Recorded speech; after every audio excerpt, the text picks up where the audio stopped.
11 ishlaymiz, e'tibor beringlar. Mana bu hosil bo'lgan moddani yozamiz. 2 metil, ya'ni CH3 CH ga ulanyapti. Mana e'tibor beringlar. 2 metil.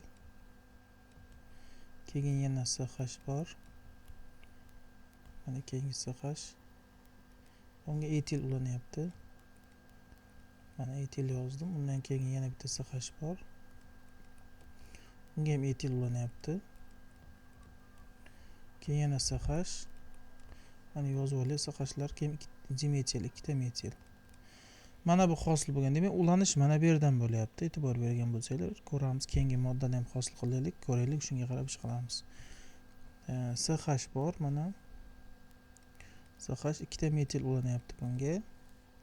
Keyin undan keyin C bor. C keyin 2 metil. Mana 2 metil. C dan keyin CH. CH dagi etil ulanyapti.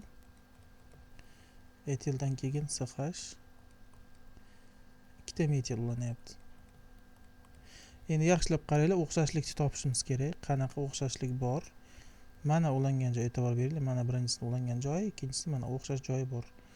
Bizda aytayapti, yana qanday hosil bo'ladi? Ya'ni mana bu qoldi faqat, boshqa radikal shu o'zi bilan o'zi birikadi. Ya'ni mana birinchisi shu borda, chunki bu mana bu 3 ta radikalni ko'rib bo'ldik. Xuddi shu mana shu yerda ulanadi-da.